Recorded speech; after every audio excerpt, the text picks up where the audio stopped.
اللہ اللہ اللہ اللہ اللہ. السلام علیکم ورحمۃ اللہ وبرکاتہ. وعلیکم السلام. وعلیکم السلام ورحمۃ اللہ وبرکاتہ. الحمد للہ نحمده ونستعینه ونستغفره ونعوذ باللہ من شرور انفسنا ومن سیئات اعمالنا من يهده الله فلا مضل له ومن يضلل فلا هادي له واشهد ان لا اله الا الله وحده لا شريك له واشهد ان محمدا عبده ورسوله. اما بعد فان خير الحديث كتاب الله وخير الهدي هدي محمد صلى الله عليه وسلم وشر الأمور محدثاتها وكل محدثة بدعة وكل بدعة ضلالة وكل ضلالة في النار. محترم حاضرین، ناظرین و ناظرات، سامعین و سامعات، اللہ رب العالمین کا شکر اور اس کا احسان ہے کہ اس نے ہمیں اور آپ کو اصول ثلاثہ کے اس درس میں اپنی توحید کا علم سیکھنے کے لیے جمع فرمایا. اللہ تعالی ہمارے اور آپ کے مل بیٹھنے کو قبول فرمائے اور اس کو دنیا اور آخرت میں ہمارے لیے نجات کا ذریعہ بنائے. اسی طریقے سے علم نافع سیکھنے، اس کے مطابق عمل کرنے، اس کی دعوت عام کرنے اور اس راستے میں آنے والی مصیبتوں کے اوپر صبر کرنے کی توفیق نصیب فرمائے. کل کے درس میں آپ کے سامنے یہ وضاحت کی گئی تھی کہ اللہ رب العالمین ہمارا رب ہے اور اس کی دلیل کیا ہے، اس کی اللہ کو کس طرح سے پہچانا جائے. تو اللہ رب العالمین کو اس کی نشانیوں سے پہچانا جاتا ہے. اس کی نشانیاں دو طرح سے ہیں.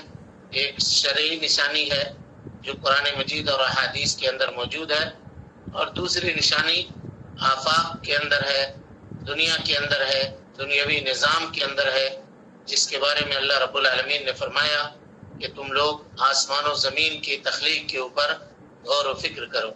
اور ان لوگوں کی توبیخ فرمائی اللہ رب العالمین نے، ان لوگوں کو ہے، ان کو ڈانٹا ہے، آسمان و زمین کی تخلیق کے اوپر غور نہیں کرتے.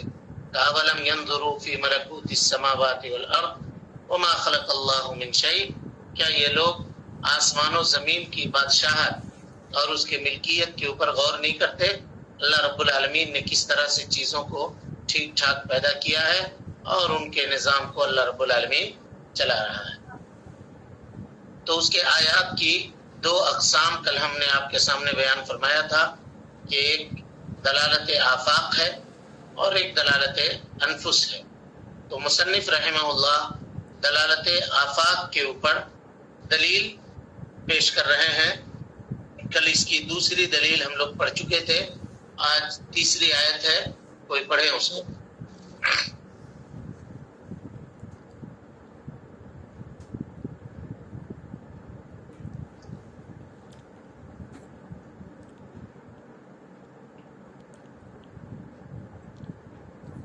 جی سبق پڑھیے کوئی. یہ دلیل پڑھنی ہے. جی. یا ایہا الناس اعبدوا ربکم الذی خلقکم ربکم الذی خلق. یا ایہا الناس اعبدوا ربکم الذی خلقکم. ربکم پڑھ رہے ہیں آپ، ربکم الذی خلق. اعراب تو یہاں ڈائریکٹس میں اعراب کا تھوڑا کلیئر نہیں. اعراب لگائیے، قرآن کی آیت ہے نا. ربکم الذی خلقکم والذین من قبلکم لعلکم تتقون الذی جعل لکم الارض فراشا والسماء بناء وأنزل من السماء ماء فأخرج به من الثمرات رزقا لكم فلا تجعلوا لله أندادا وأنتم تعلمون. یہ تیسری دلیل ہے اللہ رب العالمین ہمارا رب ہے اس بات کے اوپر. اللہ تعالیٰ کا ارشاد ہے یا ایھا الناس اعبدوا ربکم الذی خلقکم والذین من قبلکم لعلکم تتقون. الذی جعل لكم الأرض فراشا والسماء بناء وأنزل من السماء ماء فأخرج به من الثمرات رزقا لكم فلا تجعلوا لله أندادا وأنتم تعلمون. قرآن مجید کی یہ آیت سب سے پہلا آرڈر ہے قرآن مجید میں. جب آپ کھولیے گا قرآن مجید کو تو قرآن مجید میں سب سے پہلا آرڈر جو ہے وہ اسی آیت کے ذریعے دیا گیا ہے، یا ایھا الناس اعبدوا. اور اس میں دیکھیے اللہ رب العالمین نے لفظ ناس کا تذکرہ کیا، یا ایھا الذین آمنوا نہیں کہا، ناس کا، یہ بتانے کے لیے کہ اللہ رب العالمین سب کا رب ہے، کافر ہو کہ مومن ہو. اور جس کے بارے میں ہم نے کہا تھا کہ تربیت کی دو قسمیں ہیں، تربیت عام اور تربیت خاص. تو تربیت خاص مومنوں کو حاصل ہے اور تربیت عام مومنوں کے ساتھ ساتھ پوری دنیا والوں کو، چاہے مومن ہو یا کافر ہو، سب کو حاصل ہے. تو اللہ رب العالمین نے تمام لوگوں کو مخاطب کر کے یہ فرمایا، یا ایھا الناس، اے لوگو، اعبدوا ربکم، اپنے اس رب کی عبادت کرو. ربکم، جو تمہارا رب ہے، جس نے تم کو تخلیق بخشی ہے، جو تم کو روزی دے رہا ہے، جو تمہارے اوپر اپنے انعام و احسانات کر رہا ہے، تم اس کی عبادت کرو. انعام و احسانات کی ایک جھلک اللہ رب العالمین نے بیان فرمائی اور کہا کہ جس نے تم کو پیدا کیا اور تم سے پہلے کے لوگوں کو پیدا کیا، وہی اللہ ہے. الذی جعل لکم الارض فراشا، جس نے زمین کو تمہارے لیے بستر بنایا ہے. نہایت اطمینان سے، نہایت سکون سے تم زمین کے اوپر چلتے ہو، بلند و بالا عمارتیں تعمیر کرتے ہو، کھیتی کرتے ہو، اس سے پانی نکال کر کے پیتے ہو، کھیتی اگا کر کے اناج نکال کر کے کھاتے پیتے ہو. یہ سب اللہ رب العالمین نے کیا. الذی جعل لکم الارض فراشا والسماء بناء، اور آسمان کو چھت بنا دیا اللہ رب العالمین نے تمہارے لیے. وانزل من السماء ماء، اللہ رب العالمین نے آسمان سے بارش نازل فرمائی. فاخرج به من الثمرات رزقا لكم، اور زمین سے بہت سارے پھل پھول پیدا کیے جو تمہارے لیے روزی ہے، تم کھاتے ہو اس میں. فلا تجعلوا للہ اندادا، تو اللہ رب العالمین کے ساتھ کسی کو اس کا شریک مت ٹھہراؤ. وانتم تعلمون، اس حال میں کہ تم یہ باتیں جانتے ہو کہ اللہ تعالیٰ تمہارا رب ہے، اس نے تم کو پیدا کیا، وہ تمہارے اوپر اپنی نعمتیں فرما رہا ہے. یہ سب جاننے کے باوجود پھر اللہ کے علاوہ دوسروں کی عبادت مت کرو، یا اللہ کے ساتھ ساتھ کسی دوسرے کی عبادت نہ کرو. آیت کریمہ میں اللہ رب العالمین نے پہلے توحید کا حکم دیا، اور توحید ربوبیت کو اللہ رب العالمین نے توحید الوہیت کے اوپر دلیل بنائی. مصنف رحمہ اللہ اپنی پوری گفتگو میں شیخ الاسلام محمد ابن عبد الوہاب یہی ثابت کرنا چاہ رہے ہیں کہ اللہ تعالیٰ جب میرا رب ہے، اس نے ہم کو پیدا کیا، اس نے ہم کو بنایا، تو عبادت کا مستحق بھی وہی ہے. اسی چیز کو اللہ رب العالمین نے قرآن مجید کے اندر بیان فرمایا. کہا کہ اے لوگوں، ہم نے تم کو پیدا کیا، تم سے پہلے لوگوں کو پیدا کیا، تمہارے لیے روزی کا انتظام کرتا ہوں، آسمان سے بارش نازل فرماتا ہوں، تو تم میرے علاوہ کسی دوسرے کو اپنا معبود مت بناؤ. یعنی توحید سے شروعات کی گئی اور آیت کو ختم کیا گیا شرک سے منع کرنے میں، شرک سے روکنے میں. آگے چلیے. ابن کثیر رحمۃ اللہ علیہ نے اس آیت کی تفسیر بیان کرتے ہوئے لکھا ہے، الخالق لہذہ الاشیاء والمستحق للعبادہ. جی، حافظ ابن کثیر رحمۃ اللہ علیہ جو امام علامہ ابن تیمیہ رحمۃ اللہ علیہ کے شاگرد ہیں، اور ان کی مشہور کتاب تفسیر ابن کثیر، تفسیر کے باب میں بہت مایہ ناز کی کتاب ہے، فرماتے ہیں اس آیت کریمہ کی تفسیر میں کہ ان چیزوں کو پیدا کرنے والا ہی عبادت کا مستحق ہے، جس نے آسمان بنایا، زمین بنایا، آسمان سے بارش نازل فرماتا ہے، اور جو بندوں کی تربیت کرتا ہے، ان کی ضرورتوں کو پورا کرتا ہے، ان کی دیکھ بھال کرتا ہے، وہی عبادت کا مستحق ہے، وہی رب ہے اور وہی عبادت کا مستحق ہے. چلیے.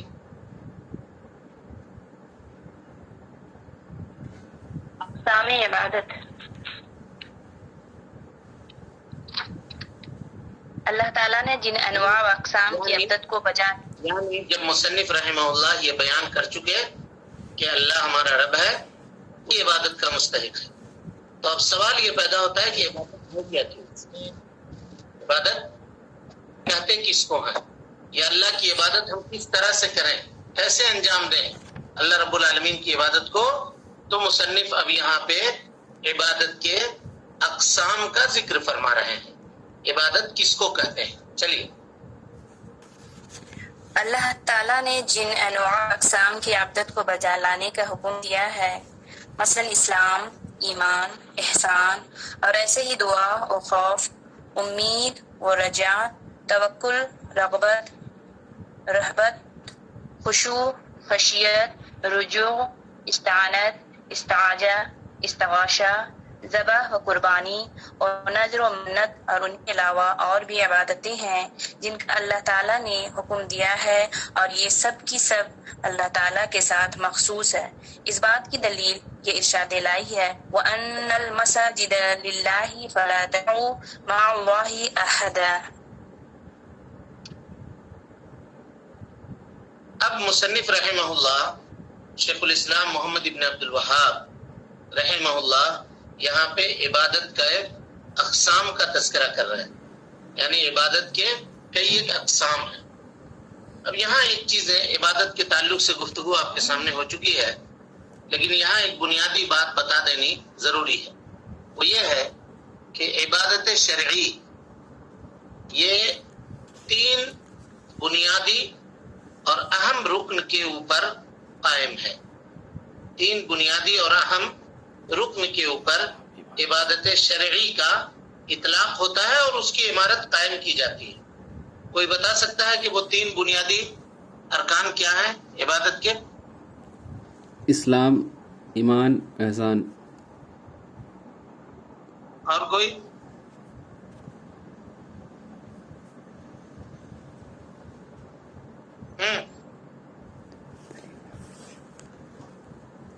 اور کوئی بتائیے.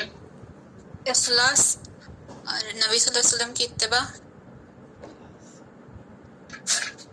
یہ عبادت کی شروط ہے، رکن میں پوچھ رہا ہوں.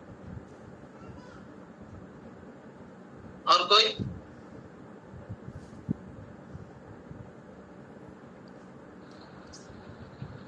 امید و خوف. ہاں ٹھیک ہے، بولیے بولیے. امید، خوف، توکل. امید، خوف اور توکل. وہی توکل مانے امید. رغبت خشوع. میں 3 بول رہا ہوں بھائی. بہت تفصیل سے ہم نے مقدمے میں اس کو واضح کیا تھا، بہت تفصیل سے، اور دلیل دی تھی اس کی. محبت،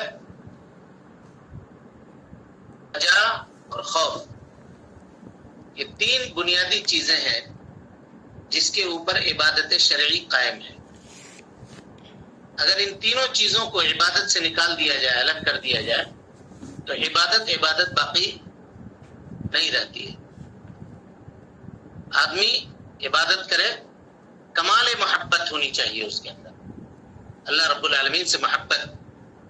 اور دوسری چیز، جب عبادت کرے تو اللہ رب العالمین سے جنت کی طلب کی امید ہونی چاہیے، جنت کی طلب ہونی چاہیے، اور یہ امید ہونی چاہیے کہ اللہ رب العالمین عبادت کو قبول کرے گا اور اس کے بدلے میں ہم کو جنت عطا کرے گا اپنے فضل سے، اپنے کرم سے.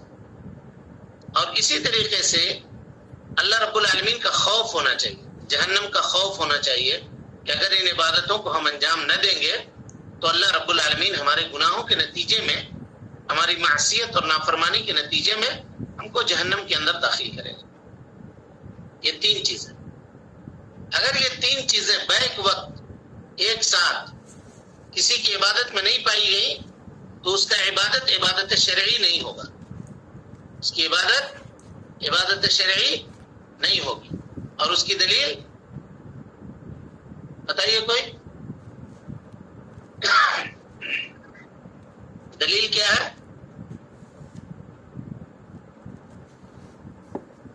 نہیں یاد ہے کسی کو؟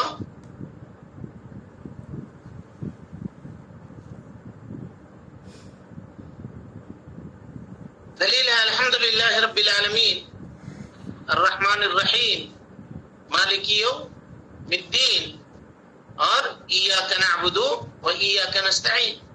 الحمدللہ رب العالمین، تمام تعریف اس اللہ کے لیے ہے جو سارے جہان کا رب ہے. اس یعنی رب ہے یعنی سارے جہان کے اوپر انعام کرنے والا ہے. جو ہمارے اوپر انعام کرے گا، جو ہمارے اوپر احسان کرے گا، اس سے ہم کو محبت ہوگی یا نہیں ہوگی؟ بے شک ہوگی. ہوگی. تو یہ الحمدللہ رب العالمین، یہ اللہ رب العالمین کی محبت کے اوپر دلالت کرتی ہے. الرحمن الرحیم، اللہ تعالیٰ رحم کرنے والا ہے، بڑا مہربان ہے. یعنی اللہ رب العالمین رحمتوں والا ہے، اور اس کی رحمت کی بارش جہاں جھم جھم برستی ہے اور جہاں اس کی رحمتوں کا فیضان اور اس کا دریا بہتا ہے، وہ جنت ہے. یعنی الرحمن الرحیم کہہ کر کے انسان کے دل کے اندر جنت کے شوق اور اس کے جذبے کو پیدا کیا جا رہا ہے. مالک یوم الدین، یوم جزا کا مالک ہے، قیامت کے دن کا مالک ہے. یہ کہہ کر کے قیامت کی خوف اور ہولناکی اس کے دل کے اندر پیدا کی جا رہی ہے. یہ تینوں چیزیں ہو گئی، محبت، رجا اور اس کے بعد خوف. تب کہا اللہ رب العالمین نے کہ اب کہو ایاک نعبد، اے اللہ ہم تیری ہی عبادت کرتے ہیں، و ایاک نستعین، اور تجھی سے مدد مانگتے ہیں. یہ عبادت کرنا اور استغاثہ کرنا، استعانت طلب کرنا، یہ عبادت ہے. یعنی پہلے تین چیزیں اپنے دل کے اندر پیدا کرو، محبت، رجا، امید. رجا کے معنی امید اور خوف، اور پھر اس کے بعد عبادت کے لیے. کوئی آدمی اگر یہ کہے کہ نہیں بھائی ہم عبادت تو کرتے ہیں ضرور، لیکن ہم کو جنت و جہنم سے مطلب نہیں ہے، ہم اللہ کی محبت میں عبادت کرتے ہیں بس، کہیں گے آپ کا عبادت شرعی نہیں ہے. اور کوئی آدمی اگر یہ کہے کہ ہم صرف عبادت اس وجہ سے کرتے ہیں کہ اللہ تعالیٰ ہم کو جہنم سے بچا لے، جنت میں ڈالے یا نہیں ڈالے وہ اس کی مرضی، ہم کو نہیں چاہیے، کہیں گے آپ کی عبادت بھی عبادت نہیں ہے. کوئی اگر کہے کہ نہیں ہم صرف اس وجہ سے اللہ رب العالمین کی عبادت کرتے ہیں کہ ہم کو جنت چاہیے بس، کہیں گے آپ کی عبادت بھی عبادت نہیں ہے. عبادت اس وقت تک عبادت نہیں ہوگی، عبادت شرعی، جب تک اس کے اندر یہ تینوں چیزیں بیک وقت نہ پائی جائیں. محبت اپنے کمال کے درجے کے اوپر. وَمِنَ النَّاسِ مَن يَتَّخِذُ مِن دُونِ اللَّهِ أَندَادًا يُحِبُّونَهُمْ كَحُبِّ اللَّهِ. محبت کے تعلق سے گفتگو آپ کے سامنے آ چکی ہے پورے طور پہ. کہا کہ اللہ رب العالمین سے محبت کا جو تقاضا ہے، کمال درجے کی محبت، وہ محبت ہونی چاہیے، رجا اور امید ہونی چاہیے. اب اگر آدمی کے دل کے اندر امید نہ ہو، رجا نہ ہو، تو عبادت کرنے میں اس کا جی نہیں لگے گا. کوئی آدمی اگر صرف خوف میں عبادت کرے تو بھی عبادت کو چھوڑ دے گا، اور صرف رجا میں عبادت کرے تو بھی عبادت کو چھوڑ دے گا. دونوں چیزیں بیک وقت پائی جانی چاہیے. ہاں، علماء کہتے ہیں کہ رجا کے پہلو کو غالب رکھنے کا ایک وقت ہے، اور خوف کے پہلو کو غالب رکھنے کا ایک وقت ہے. یعنی آدمی اپنے دل کے اندر خوف کا جذبہ پیدا کرے، کب؟ جب گناہوں کی طرف اس کا نفس مائل ہو. اللہ تعالیٰ نے قرآن مجید میں دونوں کا تذکرہ فرمایا. کہا سورہ ہجر کے اندر، نبی عبادی انی انا الغفور الرحیم. اللہ کے نبی صلی اللہ علیہ وسلم، نبی، نبا کے معنی بڑی خبر، آپ دے دیجئے میرے بندوں کو کہ میں غفور الرحیم ہوں، بخشنے والا ہوں، مہربان ہوں. وَأَنَّ عَذَابِي هُوَ الْعَذَابُ الْأَلِيمُ. لیکن ساتھ ساتھ میرا عذاب جو ہے وہ بہت سخت عذاب ہے. میرے جیسا عذاب دینے والا بھی کوئی نہیں ہے، میرے جیسا پکڑ کرنے والا بھی کوئی نہیں ہے. تو یعنی کوئی آدمی یہ نہ سوچے کہ اللہ غفور الرحیم ہے تو جو چاہے وہ کر لو، اور کوئی آدمی یہ نہ سوچے کہ اللہ تعالیٰ عذاب علیم دینے والا ہے تو ہم کو کبھی بخشے گا ہی نہیں. ایسا یہ خیال اور یہ جذبہ نہیں آنا چاہیے. جب انسان کے دل کے اندر معصیت اور برائی جنم لے، برائی کرنے کی طرف اس کا دل راغب ہو، تو اپنے دل کے اندر وہ اللہ کے خوف کو جگہ دے، خوف کی کیفیت کو پیدا کرے. اور جب انسان کا دل عبادت کرنے کی طرف مائل ہو تو اپنے دل کے اندر وہ رجا کی کیفیت کو پیدا کرے، تاکہ ایسا کرے گا تو عبادت میں دل جمعی اور سکون اور اطمینان کے ساتھ وہ عبادت کر سکے گا. اور جب معصیت اور گناہ کے وقت خوف کا کے پہلو کو غالب کرے گا تو اس وقت گناہوں سے وہ بچ جائے گا، گناہوں سے وہ محفوظ رہے گا. سمجھ گئے یہ بات؟ عبادت. اب مصنف رحمت اللہ علیہ کہہ رہے ہیں کہ عبادت کے وہ اقسام جن کے کرنے کا اللہ رب العالمین نے ہم کو اور آپ کو حکم دیا ہے، وہ عبادت ہے اسلام، ایمان اور احسان. ان تینوں کے مجموعے کا کیا نام ہے جی؟ اگر ان تینوں کو اکٹھا کر دیا جائے، اسلام کو، ایمان کو اور احسان کو، تو اس کو کیا کہیں گے؟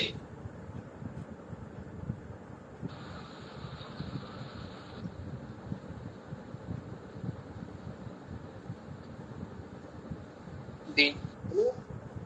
یہ مسئلہ ہے کہ آپ لوگ بھولتے جلدی ہیں. اس ساری گفتگو مقدمے کے اندر رمضان سے پہلے کا جو درس تھا، اس کے اندر ساری گفتگو آپ کے سامنے آ چکی ہے. کوئی بتا سکتا ہے؟ بتائیے، نہیں تو ہم پھر بتائیں گے، وقت نہیں ہے. نہیں یاد ہے کسی کو؟ حدیث جبریل.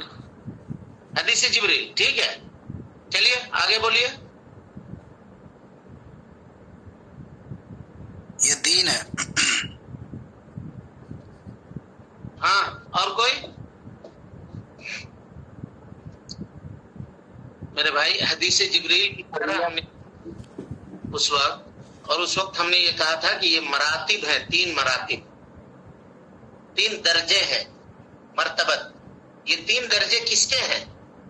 حدیث جبریل میں اس کی وضاحت ہے. حدیث دیکھیے،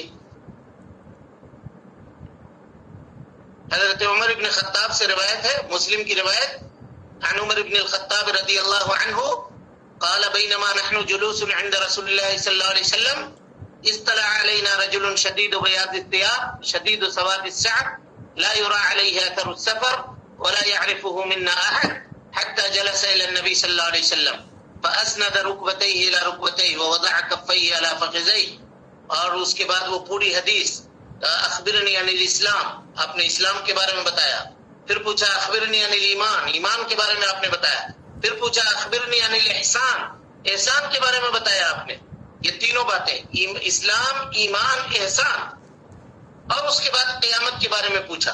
قیامت کی بات آپ صلی اللہ علیہ وسلم نے کہا کہ تم بھی نہیں جانتے ہو، ہم بھی نہیں جانتے ہیں. کچھ نشانیاں بتائیے، آپ نے نشانی بتا دی. اس کے بعد جب وہ آدمی چلا گیا اٹھ کر کے، تو نبی صلی اللہ علیہ وسلم نے فرمایا ھذا جبریل، یہ جبریل تھے. اتاکم یعلمکم دینکم، تمہارے پاس آئے تھے تم کو تمہارا دین سکھانے کے لیے. اب سمجھ میں آیا یہ کس کے مراتب ہوئے؟ دین کے دین کے مراتب ہوئے. سمجھ میں آئی بات؟ دین کے کس کے مراتب ہوئے؟ دین کا. اگر آپ سے پوچھا جائے دین کے کتنے مراتب ہیں تو کہیے گا 3 مراتب ہیں. کہا کون کون؟ کہا سب سے پہلا اسلام، دوسرے نمبر پہ ایمان اور تیسرے نمبر پہ احسان. یہ دین کے مراتب، یہ تینوں مراتب. گویا مصنف رحمت اللہ علیہ یہ کہہ رہے ہیں کہ اللہ رب العالمین نے جس عبادت کے کرنے کا حکم دیا ہے وہ اس کا دین ہے، اور اس کے دین کے 3 مراتب ہیں. پہلا مرتبہ اسلام ہے، دوسرا مرتبہ ایمان ہے اور تیسرا مرتبہ احسان ہے. اور اس کے بعد کا اور اسی طرح عبادت کی دیگر اقسام ہے. اب اسلام، ایمان اور احسان، اس کی تفصیلات کیا ہے یہ جب دلائل آپ کے سامنے ذکر کیا جائے گا تو اس وقت ہم اس کی پھر مکمل طریقے سے آپ کے سامنے وضاحت کریں گے. ابھی اس بات کو یاد رکھیے گا کہ یہ دین کے مراتب ہیں، پہلے اسلام، پھر ایمان، پھر احسان. اسی طرح عبادت کے دیگر اقسام یعنی اسلام، ایمان، احسان، جس کو دین کا مجموعہ کہا جاتا ہے، اس کے علاوہ دیگر مراتب ہیں اسلام کے، دیگر مراتب ہیں عبادت کے، جس میں سب سے پہلے نمبر پہ مصنف نے جس کا تذکرہ کیا وہ دعا، اس کے بعد خوف، اس کے بعد رجا مانے امید، اس کے بعد توکل، اس کے بعد رغبت، اس کے بعد رہبت، اس کے بعد خشوع، اس کے بعد انابت، اس کے بعد استعانت، پھر استعاذہ، پھر استغاثہ، پھر ذبح، نیاز، نظر. ان تمام عبادتوں کا تذکرہ کیا.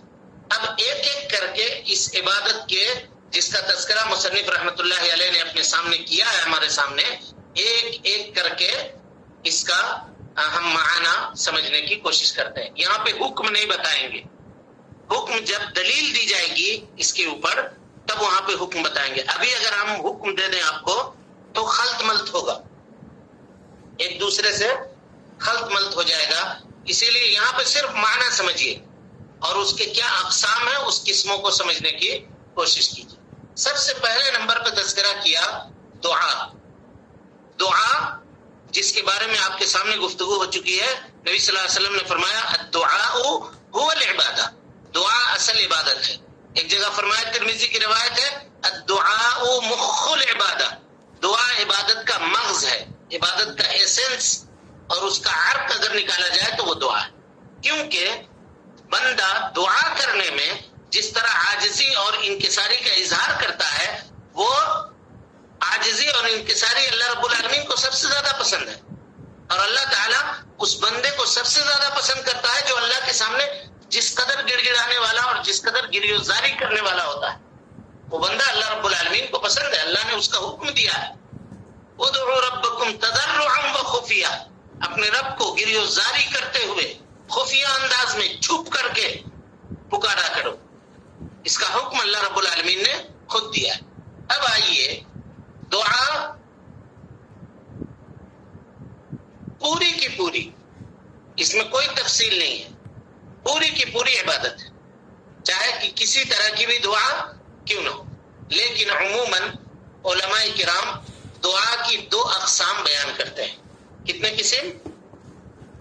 دو. کون کون کوئی بتائے؟ کسی کو پتا ہے؟ ہاں، دعا کی دو قسم ہیں. ایک دعائے مسئلہ، لکھیے گا اس کو، دعائے مسئلہ، اور دوسرا دعائے عبادہ. دعائے مسئلہ اور دعائے عبادہ. دعائے مسئلہ کہتے ہیں اللہ رب العالمین سے دنیا اور آخرت کی بھلائیوں میں سے کوئی بھی بھلائی طلب کرنا، یا دنیا اور آخرت کی مضرت اور نقصان دہ چیزوں میں سے کسی سے بچنے اور پناہ طلب کرنا. مثال کے طور پہ کوئی آدمی کہے اللہم اغفر لی، اللہم ارزقنی، اللہم اشفینی، اے اللہ مجھے روزی دے، اے اللہ مجھے میری مغفرت فرما دے، اے اللہ رب العالمین دنیا اور آخرت میں بھلائی کی توفیق عطا فرما. اس طرح کی جو دعائیں ہوتی ہیں جس میں بندہ اپنے رب سے سوال کرتا ہے، اس کو کہا جاتا ہے دعائے مسئلہ. سمجھ میں آ گئی بات؟ دعائے مسئلہ. اور دوسرے نمبر کی جو دعا ہے یا دعا کی دوسری قسم جو ہے وہ دعائے عبادہ ہے. دعائے عبادہ کہتے ہیں دنیا میں جتنی طرح کی مشروع اور جائز عبادتیں پائی جاتی ہیں وہ ساری کی ساری عبادتیں دعائے عبادت کے اندر داخل ہیں. اب آپ کہیے گا کہ ہم اگر ذبح کر رہے ہیں، مثال کے طور پہ ذبح کرنا عبادت ہے نہیں ہے؟ اللہ رب العالمین کے لیے، اللہ کی تقرب حاصل کرنے کے لیے جانور کو ذبح کرنا عبادت ہے یا نہیں ہے؟ ہے بالکل. اب کوئی آدمی یہ کہے کہ ہم جانور ذبح کر رہے ہیں تو اس میں دعا کہاں ہے؟ نظر مانا تو ہے. ہاں بولیے بولیے بولیے بھائی.